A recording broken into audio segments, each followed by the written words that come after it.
Well, welcome to the 700 Club. Fewer rights and fewer choices about how we live our lives. Freedom in America is shrinking. And according to one expert, the Constitution has been effectively terminated. The FBI is spying on Americans, and the IRS has 4,500 guns and 5 million rounds of ammunition at its disposal. Dale Hurd brings us the details in this eye-opening report. When the Iron Curtain fell in 1989, there was a wave of optimism and excitement that freedom had been unleashed, and there would be no going back to totalitarianism. But along the way, something went wrong. Global studies show that for most of the world, freedom has been in decline for many years. Add to that an economy consolidating under larger companies, with consumers seeing their purchasing choices restricted. There was once a sense that freedom was winning and expanding across the globe. Now the future is looking less free, with fewer rights and fewer choices about how we live our lives. Christian civil liberties attorney John Whitehead takes the radical view that the Constitution has been effectively terminated because so much of it is now regularly ignored. He says the many heavily armed government agencies and local police forces constitute a standing army on U.S. soil, ready to raid homes in violation of the Fourth Amendment, which protects our right to be secure in our persons and property.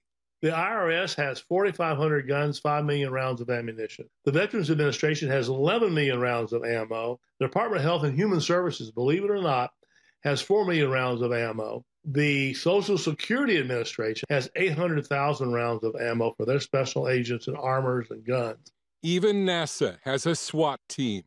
Since 1980, SWAT raids have risen from 3,000 a year to 80,000. Why do our police have to have grenade launchers and MRAPs, which are tanks on tires, in communities of 5,000 people? The Fourth Amendment's dead. And the First Amendment, which was intended to protect speech the majority doesn't like, no longer prevents people from being censored, canceled, deplatformed, or even debanked. A Qualtrics study found that most Americans under the age of 30 favor censorship if free speech hurts someone's feelings. Freedom of religion, freedom of association, all the First Amendment freedoms, they are overwhelmingly intolerant of these freedoms. They do not want to support free speech, freedom of religion, or anything like that if the exercise of those freedoms stands to hurt a vulnerable minority. And the FBI continues to illegally spy on Americans, including politicians, another violation of the Fourth Amendment. Not only is liberty under siege, our economic choices are narrowing. The dark green color in these graphs shows the growing dominance of large corporations over small businesses in many sectors of the economy. Small business optimism is now at its lowest point in 10 years. Nearly 2 in 5 small businesses could not pay their rent in May.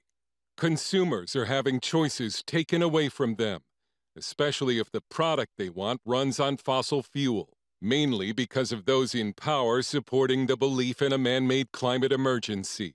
Energy analyst Dr. Marlo Lewis accuses Washington of trying to regulate the fossil fuel industry out of the economy. This has put a big damper on capital investment in oil companies, natural gas companies.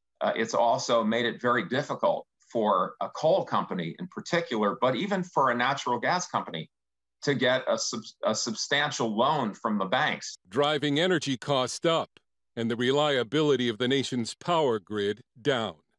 A Penn State poll showed most Americans believe they've lost more personal freedoms in the past 10 years than they have gained, while another survey found that 1/3 of Americans think having a strong leader who doesn't have to bother with Congress or elections would be a good system of government.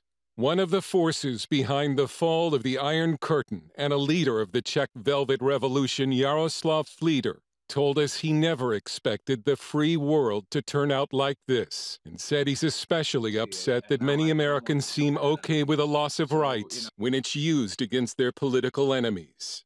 People whose rights are being removed, they really do not perceive it that way.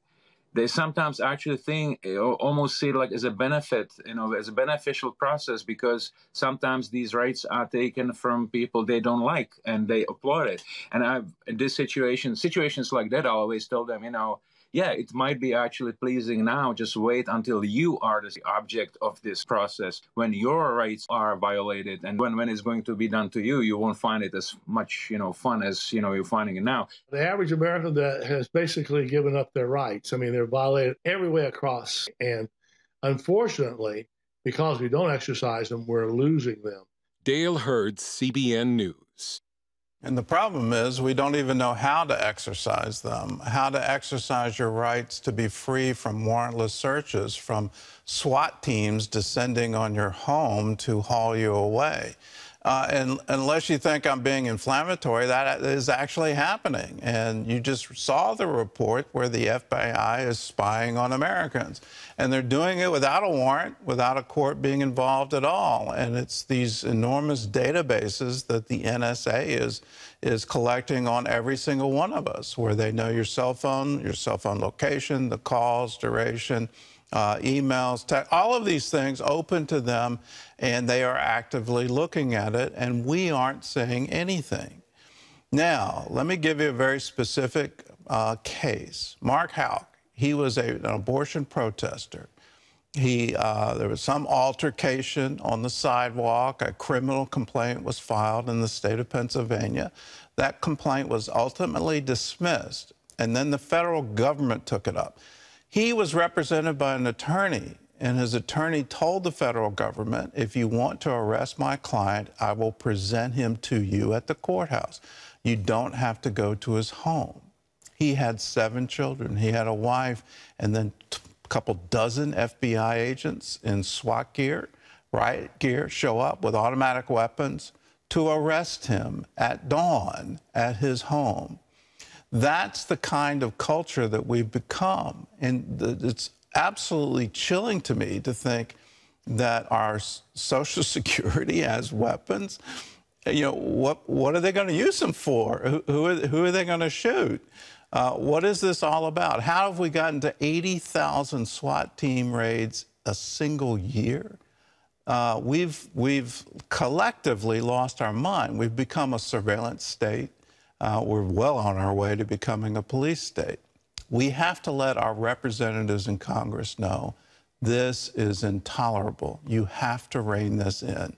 This is not the America that we want to leave to our children and our grandchildren.